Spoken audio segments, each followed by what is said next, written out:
Bonjour et bienvenue dans un nouvel épisode de mon podcast Sous l'auspice des muses. Je suis Céline de la Célinathèque et aujourd'hui je vous retrouve pour une réaction à chaud après le visionnage de l'animé qui s'appelle Après la pluie, et en japonais c'est Koi a Ameagali no Yuni. Voilà.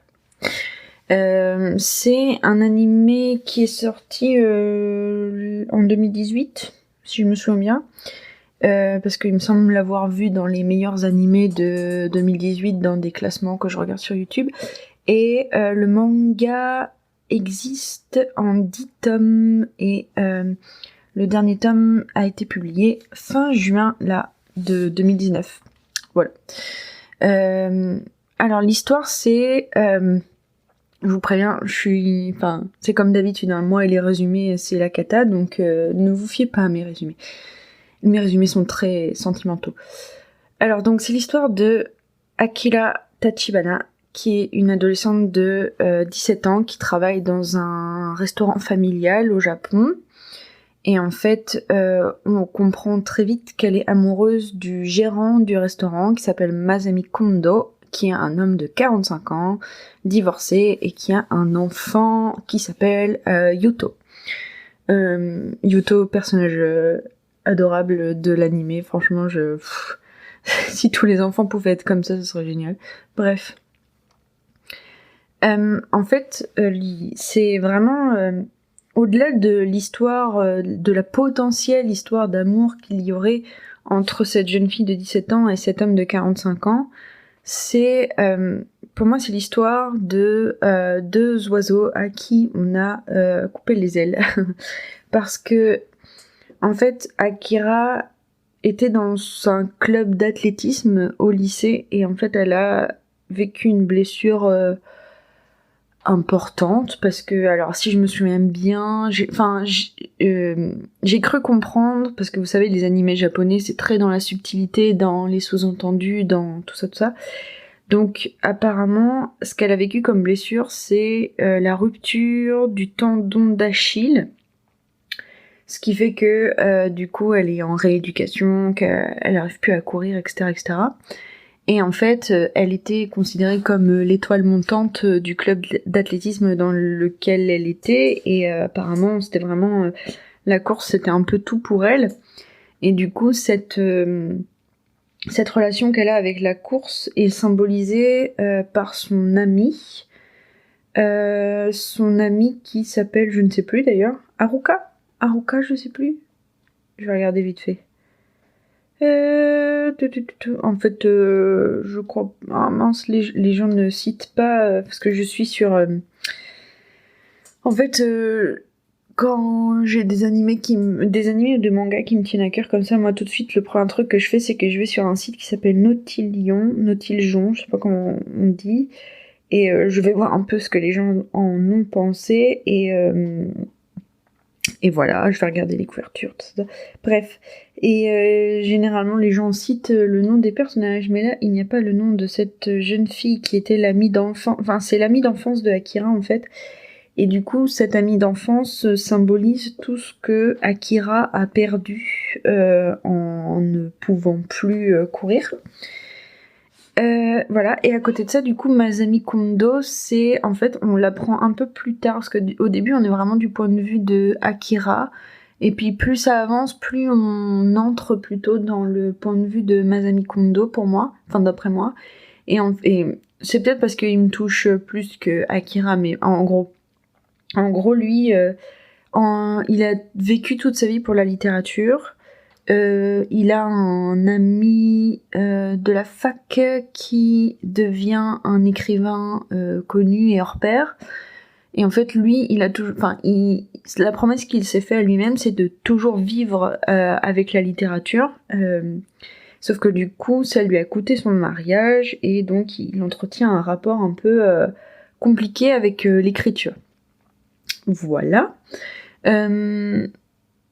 À partir de maintenant, ça va spoiler sec. Donc, si vous n'avez pas envie d'être spoilé, je vous invite à aller voir l'animé. Pour tous les gens que ça dérangerait l'écart d'âge entre l'homme de 45 ans et la jeune femme de 17 ans, la relation entre ces deux personnages est très très bien menée. Il y a rien de... Moi, j'ai rien trouvé de gênant, par exemple. D'ailleurs, je me lançais dans cet animé-là en espérant regarder une romance, et du coup, d'après moi, c'est pas du tout une romance. Et c'est très bien comme ça. Et enfin, pour ceux qui du coup auraient voulu qu'ils finissent vraiment ensemble, et bah du coup, je vous les conseille. Enfin bon, voilà. Mais du coup, à partir de maintenant, je spoil. En fait, cet animé m'a vraiment énormément touchée parce que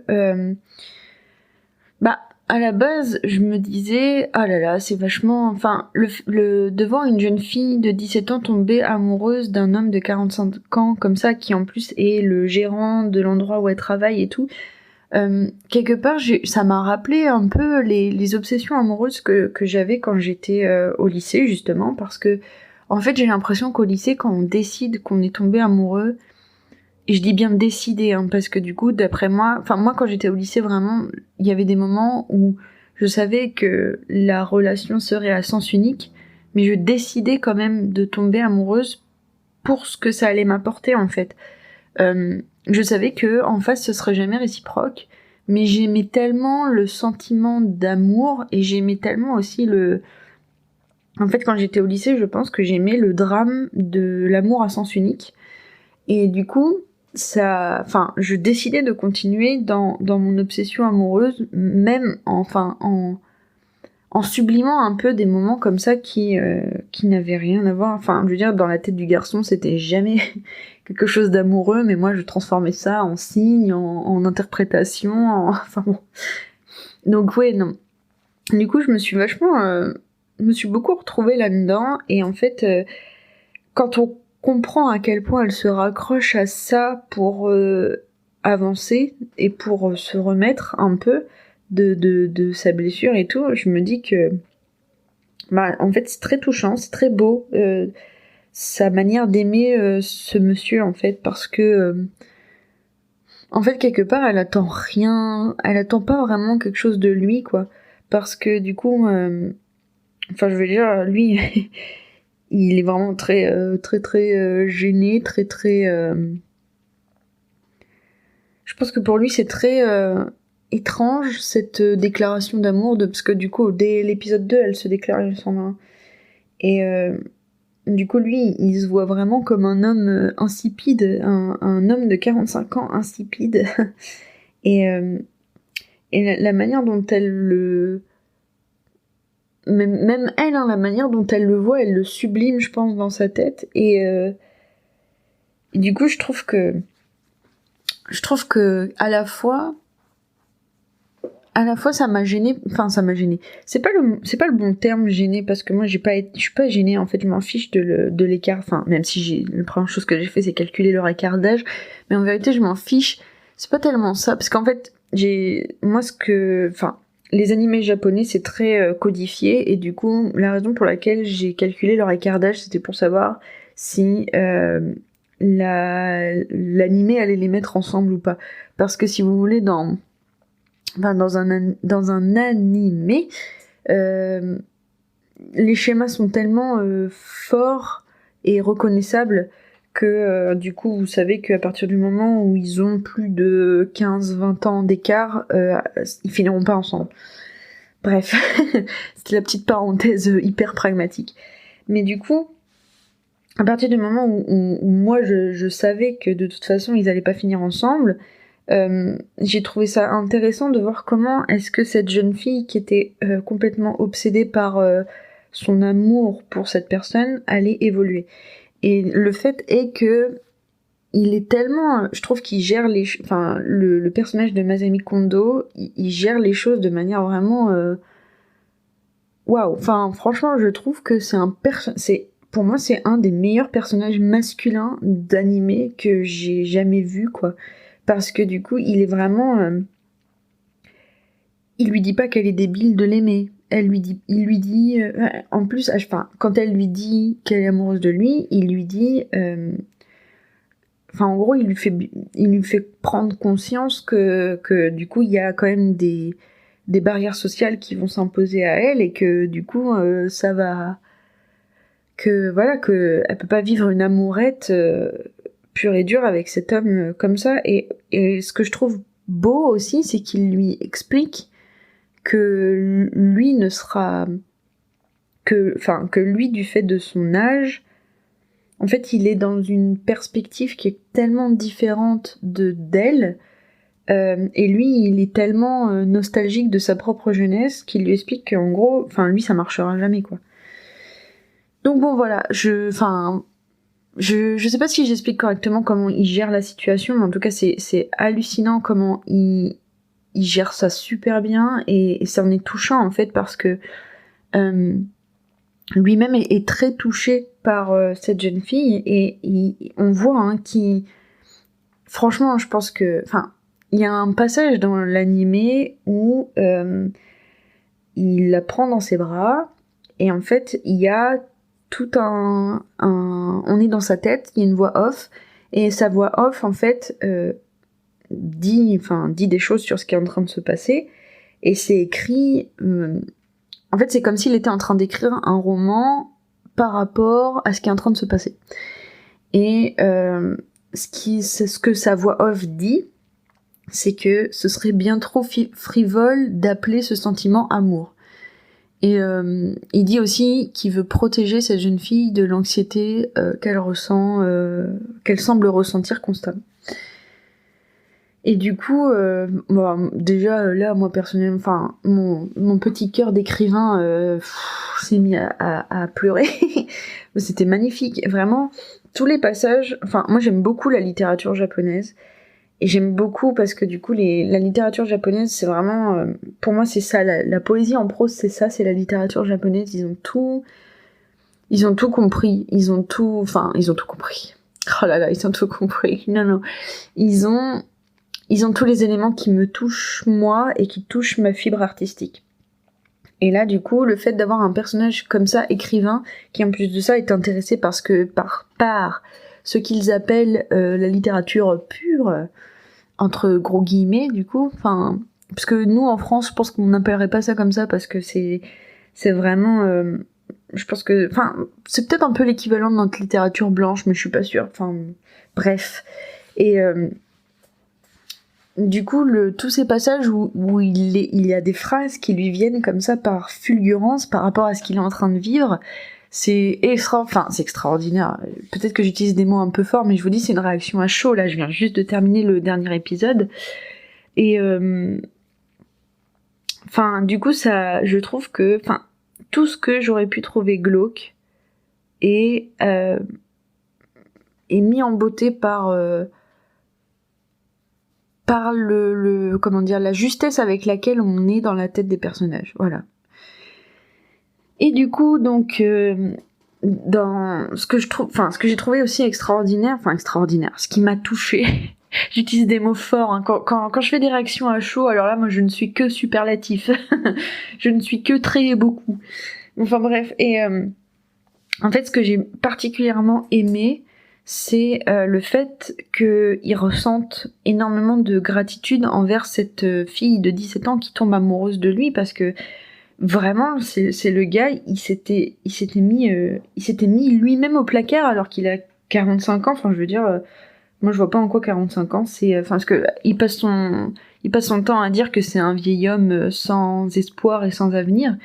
Et sauf que, mec, 45 ans, quoi. C'est quoi, c'est la moitié de ta vie. Enfin, si tu te débrouilles bien, en plus, t'es japonais, c'est la moitié de ta vie, quoi. Bref. Et du coup, c'est poétique, c'est super beau, mais en gros, il y a quelque chose qui éclot en lui à partir du moment où elle lui dit qu'elle l'aime. Et du coup, je trouve que dans l'animé, c'est vachement... Donc dans le manga, ça doit être extraordinaire, mais dans l'animé, c'est vachement bien géré, en fait, parce qu'il y a... À partir de la moitié... Parce que c'est un animé en 12 épisodes, et en gros, à partir de l'épisode 7, c'est lui qui prend le devant, c'est lui qui... Voilà, on sent qu'il reprend... Enfin, c'est pas qu'il reprend sa vie en main, mais en tout cas, il renoue avec sa créativité, et donc, évidemment, ça me parle fois 1000. et donc, on le voit... on le voit s'interroger sur comment est-ce que je fais, enfin est-ce que je me remets à l'écriture ou pas, mais l'écriture avec moi c'est difficile, machin, et puis en plus de ça il y a son pote qui est un romancier à succès, alors du coup il sait pas trop comment réagir et tout, enfin. Et du coup il tâtonne, il avance tout doucement, il reprend contact avec son pote là qui est romancier à succès, et en fait ils se revoient, et ça se passe super bien parce qu'en fait le gars le gars c'est pas parce qu'il est devenu romancier à succès qu'il aime plus son pote d'enfance quoi. Mais en fait Masami Kondo en fait il avait beaucoup de mal à recontacter cet ami d'enfance, enfin cet ami de fac parce que le gars a connu sa femme et en gros si j'ai bien compris en fait la carrière de Masami Kondo elle a pas grimpé en flèche parce que il a refusé de faire un voyage en Inde avec son pote là pour justement rester avec sa femme. Sauf que du coup, c'est le roman, son pote, c'est le roman qu'il a écrit pendant ce voyage en Inde qui a fait qu'il est devenu romancier à succès. Du coup, il y a tout un enjeu de culpabilité où Masami Kondo, il se dit, on sent que il est plein de regrets parce que du coup, c'est vraiment le type. En gros, il se dit qu'il a de un raté sa vie d'écrivain à cause de ses choix, et de deux, on comprend aussi qu'il considère qu'il a raté sa vie de mari et de père à cause de la littérature. Et du coup, en fait, mais clairement, le gars, il se considère comme le raté ultime, quoi. Et du coup, le fait de voir quelque chose éclore en lui, un nouvel espoir éclore en lui, et puis être porté un petit peu par les sentiments de cette jeune fille, bah c'était beau bordel quoi, c'était joli, c'était oh là là la petite larme à la fin de l'épisode 12, ah là là là là, bref. Mais du coup je sais pas si je vais lire les mangas parce que apparemment c'est pas la même fin dans les mangas et l'animé, donc je vais attendre de digérer l'animé peut-être avant de lire les mangas. Et du coup, voilà. Bon, là, il y a là, je viens de prendre un temps de réflexion parce que je me demandais si j'avais envie de vous parler d'Akira, la fille là. Et en fait, j'ai pas trop envie de parler d'elle parce que, bon, bah, en fait, elle m'a touchée au début du roman et elle m'a touchée. En fait, elle m'a touchée dans tous les passages où elle est sublimée par le regard de cet homme, Masami Kondo. Parce que si vous voulez, en fait, le manga s'appelle Après la pluie, parce que, en fait, à chaque fois qu'il pleut, il y a une espèce de truc récurrent où elle apparaît aux yeux devant Kondo, quoi, devant ce monsieur, à chaque fois qu'il pleut. Et en fait, c'est quelque chose qu'il remarque. Et en fait, à chaque fois qu'il y a des jeux de lumière avec le ciel et la fille, et à chaque fois qu'il y a la pluie, la fille, les moments où il parle et tout, en fait, à chaque fois, il y a un rapport avec la pluie. Et d'ailleurs, dans l'animé, le roman qu'il écrit, du coup, s'appelle Après la pluie.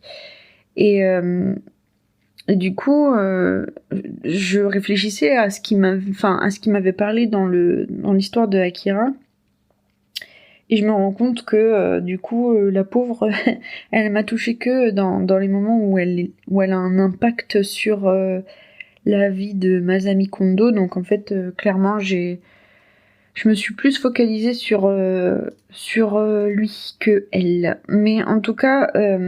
En ce qui concerne l'histoire qu'ils vivent tous les deux, en fait, j'ai bien aimé que ça se termine pas en histoire d'amour, parce que déjà ça aurait été compliqué. Enfin, c'est pas que ça aurait été compliqué, mais dans un animé codifié japonais, ça aurait été compliqué, ça aurait créé du drama chiant. Moi, j'aime pas trop les romances drama japonaise parce que du coup des fois c'est too much, même souvent c'est too much, mais bon bref. Et du coup ce qui m'a touchée finalement de son côté à elle, c'est la manière dont elle le laisse partir en fait quelque part, parce que du coup il y a tout un moment où ils sont beaucoup ensemble, Ou limite, bon, elle le harcèle pas, mais en gros, elle essaye de s'immiscer dans sa vie. Et en fait, au moment où elle se rend compte que lui se raccroche à son rêve personnel, on sent qu'elle lui laisse de l'espace et qu'elle lui laisse... et puis même du coup, comme elle se retourne vers son propre rêve, en fait, il se laisse de l'espace. Et du coup, c'est dans ce moment-là où leur relation est la plus belle, parce que du coup, en fait, ils passent leur temps à se dire des paroles d'encouragement très spirituelles, très poétiques, et avec beaucoup de sous-entendus de nous ce sera pas possible, mais je t'aime quand même, quoi. Et donc c'était en fait j'aime bien ça, cet amour humble que les Japonais arrivent à sublimer. Et donc du coup, pauvre petite Akira, il y a que ça qui m'a touchée chez elle, mais bon. Peut-être que quand je lirai le manga, j'aimerais aussi plus le côté de sa quête personnelle et de son ami d'enfance, mais là pour le moment, non, pour le moment je veux à chaud, je retiens surtout l'histoire de Masami Kondo, et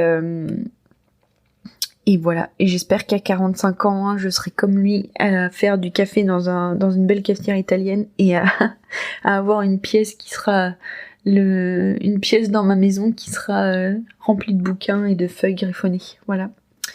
Et bien voilà, c'était mon avis à chaud sur Après la pluie. Alors, j'ai essayé de trouver l'auteur. Voilà.